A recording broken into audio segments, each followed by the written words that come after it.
என்ன செய்தார்? இயேசு உனக்கு அப்படி என்ன பண்ணிட்டார்? ஏசு ஏசுன்னு சொல்லிட்டு பைப்பில் தூக்கிட்டு போகிற, ஜபம்னு ஓடிடுற. என்ன பண்ணிட்டார் உங்களுக்கு? இவங்களை விட நீ என்ன நல்லாவா இருக்க? எவ்வளோ அநியாயம் பண்ணுறான். உதாரணத்துக்கு சிலரை காட்டுவாங்க, இவ்வளோ அநியாயம் பண்ணுறவங்களாம் நல்லா தான் இருக்கான், நீ தான் ஆண்டவர்னு சொல்கிற. ஆண்டவர் இப்படி உனக்கு என்ன பண்ணிட்டார் அப்படின்னு கேட்டிருக்காங்க. இப்போ ஆண்டவர் நமக்கு என்ன பண்ணினார் அப்படின்னு சொல்லி கேட்டாங்கன்னா, உதாரணத்துக்கு நம்ம நடந்துக்கிற நடை, நாம் வாழ்கிற வாழ்க்கை, அவங்களுக்கு அந்த கேள்வியை நம்மளை பார்த்து எழுப்பக்கூடிய சூழ்நிலை என்ன செய்யுது, உருவாக்கு. ஒரு நாள் ஒரு தம்பி ஹோட்டலுக்கு என்ன செய்கிறான், சாப்பிட போகிறான். கையில் பைபிளோடு என்ன செய்கிறான், போகிறான். எப்பவும் அவன் பைபிள் வச்சுருப்பான். அவன் ஒரு ஜபத்துக்கு போகும் பொழுது போகிற பாதையில் பசி, அவன் ஒரு ஹோட்டலில் சாப்பிட்டுட்டு நம்ம போய் ஜபத்துக்கு என்ன செய்யலாம், போகலாம் அப்படின்னு போகும்பொழுது அவன் சாப்பிட்டுருக்கான். சாப்பிடும்போது அந்த பைபிளை திறந்து அப்படியே ஒரு சைடு அப்படியே வாசித்துட்டு ஒரு 4 வசனம் வாசிக்கிறான். இப்போ வசனத்தை வாசித்துக்கிட்டே அவன் சாப்பிட்டுட்ருக்கான். ஹோட்டலில் இன்னும் ஒரு 4 பேர் என்ன செய்கிறாங்க, சாப்பிட வர்றாங்க. 4 பேரும் எப்படிப்பட்ட நபர் அப்படின்னா, ரொம்ப மோசமான ஆட்கள். அவங்கெல்லாம் என்ன செஞ்சாங்கன்னா, இந்த கிறிஸ்தவ தம்பியை பார்க்குறாங்க, பைபிள் வாசித்துட்ருக்கீங்க அப்படின்னு சொன்னோன்னே பக்கத்தில் போய் அதே டேபிளில் சுற்றி என்ன செய்கிறாங்க, அவங்களும் உட்கார்றாங்க. இவங்ககிட்ட இல்லாத தேவையில்லாத காரியங்கள், வார்த்தைகள், என்ன ஆண்டவர்னு சொல்லிட்டு இருக்கீங்க. ஆண்டவர் இயேசுவே என்ன செய்ய முடியல, அவரையே காப்பாற்ற முடியல, அப்புறம் நீ பைபிளை தூக்கிட்டு ஜபம்னு சுற்றிட்டு இருக்கியே அப்படின்னு கேட்டாங்க. அப்போ இவன் பதில் சொல்லுவதற்கு முற்படுகிறான். ஆண்டவருடைய அன்பை பற்றி சொல்லுவதற்கு அந்த தம்பி என்ன செய்கிறான், முயற்சி செய்கிறான். ஆண்டவருடைய அன்பை பற்றி சொல்ல முயற்சி பண்ண அந்த தம்பியை அந்த ரவுடி பசங்க என்ன பண்ணுறாங்க, தாக்க ஆரம்பிக்கிறாங்க. ரொம்ப அவமானப்படுத்துகிறாங்க, அடிக்கிறாங்க, துன்பப்படுத்துகிறாங்க. அந்த பையன் கெஞ்சுறான், என்னை விட்டுருங்க, நான் இப்படி ஜபத்துக்கு போகணும், என்னை விடுங்க அப்படின்னு சொல்லி பண்ணுறான். ஆனால் அவங்க யாருமே அவனை விடுற மாதிரி இல்லை. ரொம்ப கொடுமைப்படுத்த ஆரம்பிச்சிட்டாங்க, துன்பப்படுத்த ஆரம்பிச்சிட்டாங்க, வேதனைப்படுத்த ஆரம்பிச்சிட்டாங்க. வார்த்தைகள்னால, கடினமான வார்த்தைகளை பயன்படுத்தி திட்டுறாங்க. இப்படி அந்த 4 பேரும் சேர்ந்து அந்த பையனை படுத்தின பாடு சுற்றி இருந்து எல்லாரும் பார்க்குறாங்க. ஆனால் யாரும் அவர்களிடத்தில் என்ன செய்ய முடியல, கேட்க முடியல. ஏன்னா அவர்கள் ரவுடித்தனம் பண்ணிகிட்ருக்காங்க. அதுக்கப்புறம் எப்படியோ கடைசியாக ஒரு வழியாக அந்த ரவுடிகள்கிட்ட இருந்து அந்த தம்பி கெஞ்சி கூத்தாடி எப்படியோ தப்பிச்சு வெளியே போகிறான். அவனுங்க எதிர்த்து சண்டை போடலை, அவன் எதிர்த்து எந்த பதிலும் சொல்லலை, வாக்குவாதம் பண்ணலை. அவர்கள்ட்டேருந்து விலகி கடந்து செல்கிறான். அவன் சாப்பிட்ட சாப்பாட்டுக்கான காசையும் கொடுத்துட்டு போயிட்டான். இப்போ இந்த ரவுடிகள் 4 பேர் என்ன செய்கிறாங்க, நல்லா சாப்பிட்டுட்டு இருக்காங்க. சாப்பிட்டு முடித்து இவங்க இப்போ சாப்பிட்டு முடித்ததுக்கு என்ன கொடுக்கணும், காசு கொடுக்கணும்.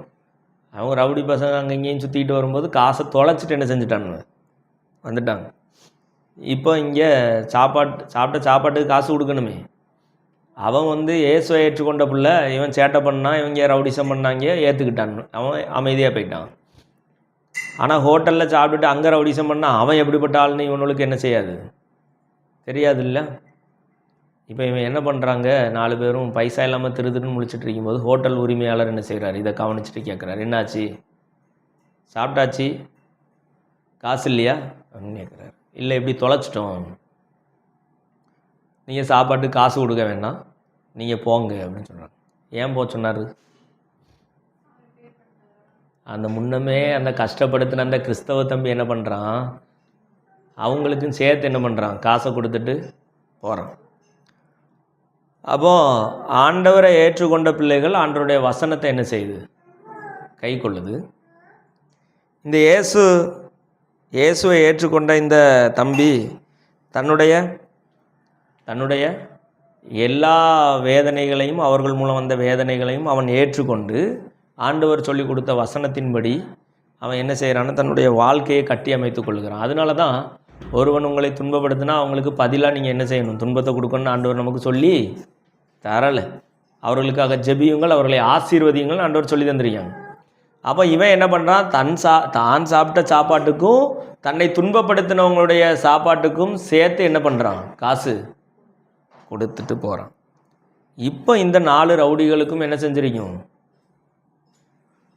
ஒரு தொடுதல் உண்டாயிருக்கும். அல்லேலூயா. இது மாதிரி தான் இயேசு இந்த பூமியில் வாழ்ந்த நாட்களில் அவர் பரலோகத்திலிருந்து இறங்கி பாவம் செய்த நமக்காக இந்த பூமியில் என்ன செய்தார், இறங்கி வந்தார். அவர் அவ்வளோ ஆச்சரியமான அழகான பரலோக ராஜ்யத்தை விட்டுட்டு இந்த பூமியில் வந்து நியாயமாய் தண்டிக்கப்பட வேண்டியது நாம். ஆனால் இயேசு என்ன பண்ணுகிறார்? எல்லா வேதனைகளையும் எல்லா கஷ்டங்களையும் தன் மீது என்ன செய்கிறார்? ஏற்றுக்கொள்கிறார். இது யாருக்காகலாம் ஏற்றுக்கொண்டார்? நமக்காகவும். உங்களை பார்த்து இப்படி ஒரு கேள்வி தாங்களே, ஏசுன்னு சொல்லிட்டு போகிற, அப்படி என்ன பண்ணிட்டார் அப்படின்னு கேட்குறாங்க இல்லையா? அந்த கேள்வி கேட்ட நபர்களுக்கும் சேர்த்து தான் இயேசு சிலுவையில் என்ன செய்தார்? மரணத்தை ருசி பார்த்தார். அவர் கடைசி சொட்டு ரத்தம் வரைக்கும் சிந்தினார். அநேகர் அடிகளை அடிக்கும் பொழுதும் அதை ஏற்றுக்கொண்டார். அது நமக்கு மாத்திரம் இல்லை, இயேசு உங்களுக்கு என்ன செய்தார் அப்படின்னு கேட்டால் அவர்களுக்கும் சேர்த்தே அவருடைய பாவத்திலிருந்து விடுதலைக்காகவும் அவர்கள் பரலோகத்திற்கு செல்லும் வழியை திறப்பதற்காகவும் தேவன் இந்த பூமியில் மனுஷனாய் வந்து ஜீவனை கொடுத்து நம்மை மீட்டு கொண்டார். அல்லேலூயா. இதை விட இயேசு ஒரு மனுஷனுக்கு என்ன செய்யணும்? நரகத்தில் போய் என் பிள்ளை வேதனைப்படக்கூடாது என்கிற ஒரே காரணத்திற்காக தன்னுடைய ஜீவனையும் கொடுத்து சிலுவையிலே கடைசி சொட்டு ரத்தம் சிந்தி அவருக்கு எல்லாவற்றையும் நமக்காக செய்து முடித்ததை விட இதற்கு மேலே பூமியில் இயேசு கிறிஸ்து நமக்காக என்ன செய்யணும்? இது நமக்கு மாத்திரம் இல்லை, நம்மை பார்த்து ஏசுன்னு சொல்லிட்டு பைபிளை தூக்கிட்டு போறியே, உனக்கு ஆண்டவர் அப்படி என்னதான் செஞ்சார் அப்படின்னு கேட்டால் அவர்களுக்கும் சேர்த்து இதை செய்து முடித்தார். அல்லேலூயா, அல்லேலூயா. அப்போ ஆண்டவர் எவ்வளோ நல்லவர் பாருங்கள். இந்த பூமியில் யார் வந்து கேட்டாலும் இயேசு உங்களுக்கு என்ன செஞ்சார் அப்படின்னு கேட்டால் அவர் விலையேற பட்சத்தை சிந்தி இரத்தத்தை சிந்தி நம்ம என்ன செய்தார்? மீட்டு கொண்டார். வாசிங்க 1 பேதுரு 1 அதிகாரம் 18வது வசனமும் 19வது வசனம் வாசிங்க. வேகமாக எடுத்து வாசிங்க. 1 பேதுரு 1 அதிகாரம் 18 19. உங்கள் முன்னோர்களால் பாரம்பரியமாய் நீங்கள் அனுசரித்து வந்த வீணான நடத்தை நின்று அழிவுள்ள வஸ்துக்களாகிய வெள்ளியினாலும் பொன்னினாலும் மீட்கப்படாமல் குற்றமில்லாத மாசற்ற ஆட்டுக்குட்டியாகிய கிறிஸ்துவின் விலையேறப்பெற்ற இரத்தத்தினாலே மீட்கப்பட்டீர்கள் என்று அறிந்திருக்கிறீர்கள். கிறிஸ்துவின் விலையேறப்பெற்ற இரத்தத்தினால் நீங்கள் மீட்கப்பட்டிருக்கிறீர்கள் என்று அறிந்திருக்கிறீர்களே. அப்போ இயேசு கிறிஸ்து பொன்னினாலோ வெள்ளியினாலோ நம்மை மீட்காமல், நம்மை விலை கிரயம் கொடுத்து வாங்காமல், தன்னுடைய சொந்த இரத்தத்தை, அதுவும் குற்றமற்ற மாசற்ற இரத்தத்தை நமக்காக சிந்தி நம்ம என்ன செய்தார்? மீட்டு கொண்டார். இதுக்கு மேலே ஒரு மனுஷனுக்கு அவர் என்ன செய்யணும்?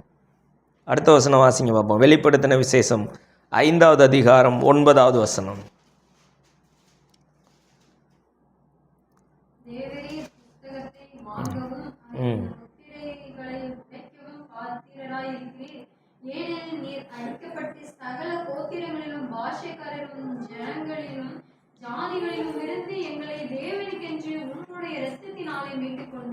பாருங்க, தேவனுக்கென்று அவருடைய இரத்தத்தினாலே உங்களையும் என்னையும் அவர் என்ன செய்தார்? மீட்டு கொண்டார். யாருக்கென்று? தேவனுக்கென்று நம்மை மீட்டு கொண்டார். அல்லேலூயா. இந்த தேவன் வானத்தையும் பூமியையும் உண்டாக்கின சர்வ வல்லமையுள்ள தேவனுக்காக தன்னுடைய சொந்த இரத்தத்தையே கொடுத்து நம்மை விடுதலையாக்கி ஆண்டவர் என்ன செய்தார்? புது வழியை நமக்கு திறந்து தந்தார். நம்மை விலைக்கிரயமாய் எடுத்துக்கொண்டார். எதுக்கு அவர் தன்னுடைய இரத்தத்தை சிந்தி நம்மளை ஆண்டவரிடத்தில், தேவனிடத்தில் நம்மை இணைப்பதற்காக ஏன் இரத்தத்தை சிந்தணும்? அப்படின்னா எபேசியர் 1:7 வாசிங்க. எபேசியர் 1:7.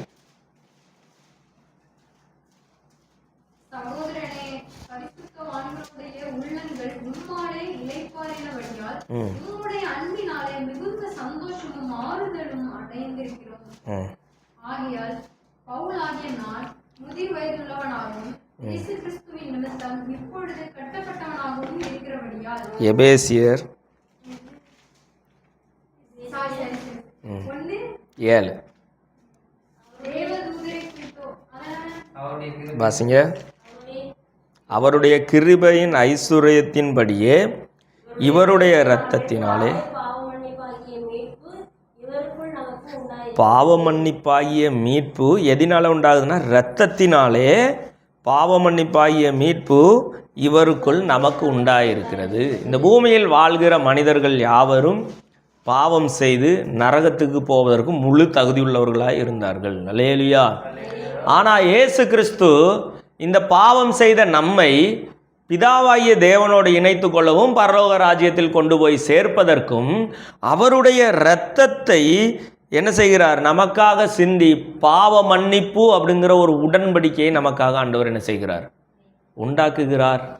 உங்களை பார்த்து இயேசு கிறிஸ்து உங்களுக்கு என்ன செய்தார்னு கேட்டால், இந்த பூமியை விட்டு கடந்து நீங்கள் நரகத்துக்கு போகாமல் தப்பிப்பதற்கு இயேசு கிறிஸ்து மீட்பு என்கிறது ஒரு காரியத்தை உங்களுக்கும் எனக்கும் என்ன செய்திருக்கிறார். இதுக்கு மேலே உங்களுக்கு என்ன தரணும்னு விரும்புகிறீங்க? காசு, பணம்? நான் தான் ஏற்கனவே சொல்லிக்கிறேன், இட்லி வாங்கினா சட்னி சாம்பார்லாம் ஃப்ரீயாக என்ன செய்யும்? கிடச்சிரும். ஸோ காசு, பணம் இதெல்லாம் நமக்கு ஒரு குறிப்பிட்ட காலத்துக்கு அப்புறம் அது தேவைக்கு மிச்சமாகவே எப்பவும் இருக்கும். நம்முடைய தேவைகள் அவருக்கு என்ன செய்யும்? தெரியும். அல்லேலூயா. ஆனால் அவர் நித்திய மீட்பை நமக்காக என்ன செய்தார்? உண்டாக்கினார். இந்த பூமியில் வாழும்போது பிரச்சனைகள், போராட்டங்கள், நெருக்கங்கள்லாம் வருது. அதில் இருந்தெல்லாம் மீட்பு தரணும் ஆண்டவர். அது நம்முடைய எதிர்பார்ப்பு. அதில் ஒன்றும் மாற்று கருத்து இல்லை. ஆனால் என்ன செய்தார் உங்களுக்கு ஆண்டவர் அப்படின்னு கேள்வி கேட்டாங்கன்னா, அவர் விலை மதிப்பில்லாத அந்த நித்திய மீட்பை நமக்கு என்ன செய்தார்? தந்தார். அல்லேலூயா. எபேசியர் 3வது அதிகாரம் 20வது வசனம் வாசிங்க. எபேசியர் 3:20. நாம் வேண்டிப்படுகிறதற்கும் நினைக்கிறதற்கும் மிகவும் அதிகமாய் தமக்குள்ளே கிரியை செய்கிற வல்லமையின்படியே நமக்கு செய்ய வல்லவராகிய அவருக்கு சபையிலே கிறிஸ்து இயேசுவின் மூலமாய் தலைமுறை தலைமுறைக்கும் சதா காலங்களிலும் மகிமை உண்டாவதாக. மத்தேயு 6:8 வாசிங்க. எடுத்தது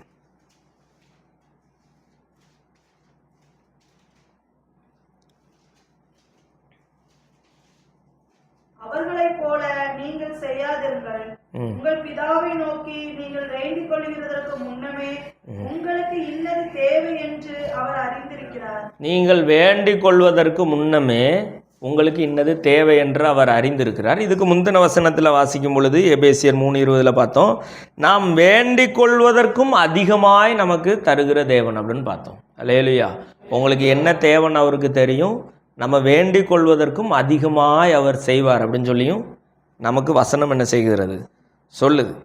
இதில் நம்முடைய இந்த காரியங்கள் எல்லாம் வாய்க்கணும் அப்படின்னு சொன்னால் நமக்கு நாம் என்ன பண்ணணும்னா தேவனை என்ன செய்யணும்? தேடணும். 2 நாளாகமும் 26வது அதிகாரம் 5வது வசனம் வாசிங்க.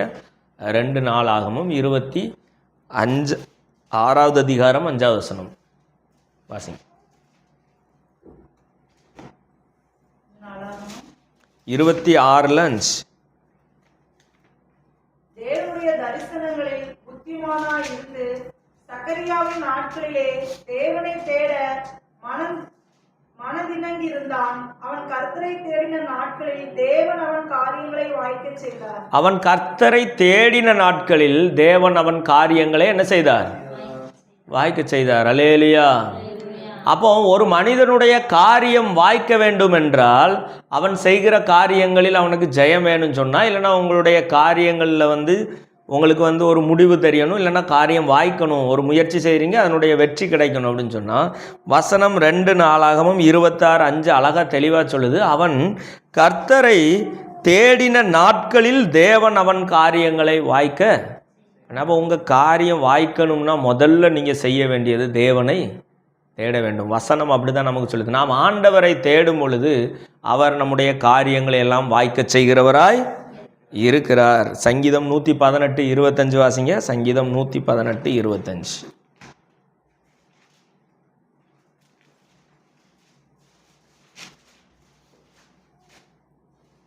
கர்த்தாவே இரட்சியும், கர்த்தாவே காரியங்களை வாய்க்க பண்ணும். சங்கீதக்காரனுக்கு தெரியுது காரியத்தை யாரு வாய்க்க பண்ணுவா அப்படின்னு சொல்லிட்டு அவருக்கு தெரிஞ்சிருக்குது. அதனால தான் அவர் சொல்கிறாரு கர்த்தாவே காரியத்தை வாய்க்க பண்ணும். அவருக்கு தெரியும் யாரால் ரசிக்க முடியும், யாரால் காரியங்களை வாய்க்க பண்ண முடியும் அப்படின்னு தெரியும். அதனால் அவர் என்ன செய்கிறார்? ஆண்டவரை நோக்கி நம்மளும் நம்முடைய காரியங்கள் நடைபெறணும், நம்முடைய காரியங்கள் வாய்க்கணும் அப்படின்னு சொன்னால் நாம் யாரை நோக்கி பார்க்கணும்? ஆண்டவரை நோக்கி பார்க்கணும். அப்போது உங்ககிட்ட இந்த மனிதர்கள் கேள்வி வைப்பாங்களானா நீங்கள் சொல்ல வேண்டிய பதில், இந்த உலகத்தில் யாருக்கும் கிடைக்காத விலையேற பெற்ற ரட்சிப்பு அவருடைய சொந்த இரத்தத்தினால் நமக்கு என்ன செய்தது கிடைக்குது. அப்போ இந்த உலகத்தில் விலையேற பெற்ற ஒரு காரியத்தை தேவன் நமக்கு செய்திருக்கும் பொழுது, உயிரையே ஒரு மனுஷன் நமக்கு ஆண்டவர் நமக்கு தந்திருக்கும் பொழுது, அதை விட மேலே என்ன செய்யணும்? அது ஓகே, அதை விட வேறு என்ன செய்யணும்? ஏன்னா அவங்களுக்கு இன்னும் இந்த ரட்சிப்பின் அனுபவமோ ஆண்டவருடைய அன்போ இந்த காரியங்கள் ஆண்டவர் நமக்கு செய்த நன்மையான காரியங்களோ அவங்களுக்கு தெரியாததுனால அவங்க அந்த கேள்விகளை உங்களிடத்தில் என்ன செய்கிறாங்க? வைக்கிறாங்க. அப்போ ஆண்டவர் ரொம்ப நல்லவர். இந்த உலகத்தில் யாருக்கும் கிடைக்காத பெரும் பாக்கியத்தை ஆண்டவர் நமக்கு என்ன செய்திருக்கிறார். இன்னும் அப்படி ஒரு கேள்வி கேட்டால் நீங்கள் பதில் சொல்லலைன்னா கூட உங்கள் உள்ளத்தில் என்ன தோணும்? உங்கள் யாருக்கும் கிடைக்காத, அநேகருக்கு கிடைக்காத பெரும் பாக்கியம், விலையேற பெற்ற நித்திய மீட்பு எனக்கு என்ன செஞ்சிருக்கீ கிடச்சிருக்கின்னு சொல்லிட்டு நீங்கள் சந்தோஷப்படணும். அவங்க முன்னாடி என்ன ஆச்சு? ஆமாம் ஆண்டவரே ஆண்டவரே ஆண்டவரேன்னு சொல்கிறேன், அவன் நல்லா தான் இருக்கேன், நான் இப்படி இருக்கேனே அப்படின்னு நினச்சிடக்கூடாது. இந்த உலகத்தில் யாருக்கும் கிடைக்காத விலையேற பெற்ற மீட்பை ஆண்டவர் நமக்கு என்ன செய்திருக்கிறார்? தந்து இருக்கிறார். ஆனால் அது மட்டும் போதுமா அப்படின்னு கேட்டால், நம்முடைய காரியங்கள் எல்லாம் அப்போ எப்படி நடக்கும்? நம்ம காரியங்கள், நம்முடைய தேவைகள் எல்லாம் எப்படி நடக்கும்? அப்போ ஆண்டவர் தானே நமக்கு செய்யணும். அப்போ என்ன பண்ணணும் அப்படின்னா, அவன் கர்த்தரை தேடினதுனால அவனுடைய காரியத்தை எல்லாம் என்ன செய்தாராம்? வாய்க்க பண்ணினார் அப்படின்னு 2 நாளாகமத்தில் பார்த்தோம். தாவீதும் சங்கீதக்காரன் வந்து பாடும் பொழுது அவரும் என்ன சொல்லுகிறார்? காரியத்தை வாய்க்க பண்ணும் அப்படின்னு கேட்குறார். அப்போ ஆண்டவரிடத்தில் நாம் நம்முடைய காரியங்களை போய் கேட்கும் பொழுது ஆண்டவர் காரியங்களை என்ன செய்வார்? வாய்க்க பண்ணுவார். உங்கள் மனசில் இருந்து நீங்கள் ஜெபிக்க ஆரம்பிப்பதற்கு முன்னவே உங்களுக்கு இன்னது தேவைன்னு அவருக்கு என்ன செய்யும்? தெரியும். ஏற்ற வேளையில் அவைகளெல்லாம் நிறைவேற்றவர் வல்லவராய் இருக்கிறார். அப்போ இப்போவே நடக்கணும் அப்படிங்கிறது இல்லை, ஒரு குறிப்பிட்ட காலம் அப்படி தான் தோணும். ஆனால் குறிப்பிட்ட காலத்துக்கு அப்புறம் நிச்சயம் உயர்வு வரும். ஸோ இன்னையோட இதற்கு முற்றுப்புள்ளி வைத்து இந்த உலகத்தினுடைய இந்த உயர்வுகளெல்லாம் ஓரங்கட்டிடுவோம், இது வேண்டாம் அப்படின்னு சொல்லிடுவோம்.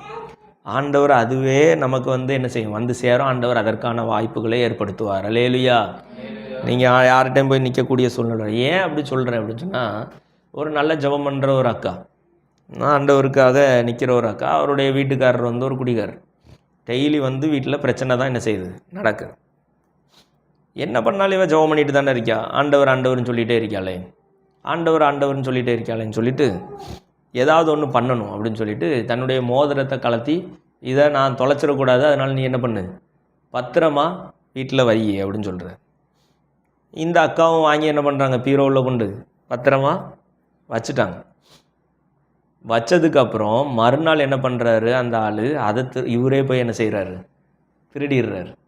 திருடி கொண்டு போய் என்ன செய்கிறாரு? ஆற்றுல. அது ரொம்ப முக்கியமாக ஞாபகார்த்தமாக வச்சுருந்த மோதிரம் போல், அது தூக்கி ஆற்றுல தூக்கி வீசிட்டார்.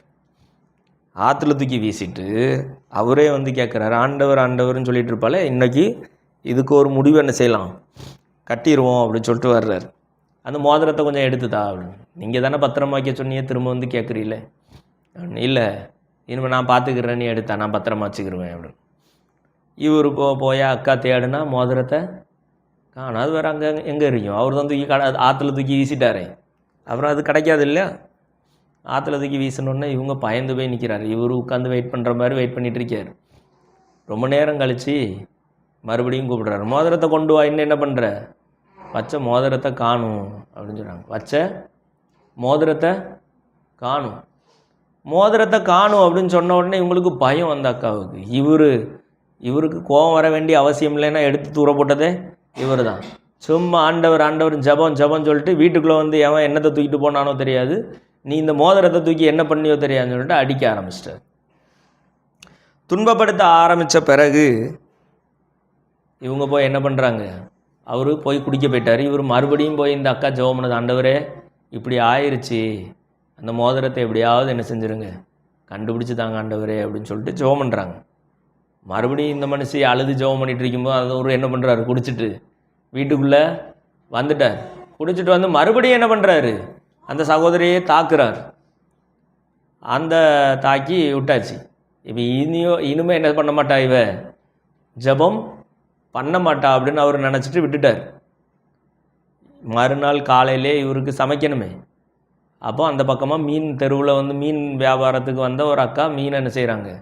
விற்றுட்டு போகும்போது இவங்களும் ஒரு மீனை வாங்குறாங்க. மீனை வாங்கி வெட்டி சமைக்கிறதுக்கு வெட்டுனா மீன் வயிற்றுக்குள்ளே என்ன தெரியும், அந்த மோதிரம் இருந்துச்சான்.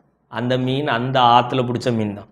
இவர் தூக்கி வீசுறாரு. அக்கா இங்கே ஜெபம் பண்ணுறாங்க. மீன் என்ன செய்யுது, மோதிரத்தை விழுங்கிருது. அதே மீன் அவங்க வீட்டுக்கு குழம்புக்கு வந்து என்ன செய்யுது, சேருது. இவங்க மோதிரத்தை எடுத்து வச்சுருக்காங்க. கணவன் மறுபடியும் குடிச்சிட்டு வராரு. ஆண்டவரை நோக்கி அந்த அக்கா பார்த்துச்சு, மோதிரத்தை தூக்கி கையில் என்ன செய்யுது, கொடுக்குது. கிடச்சிருச்சு.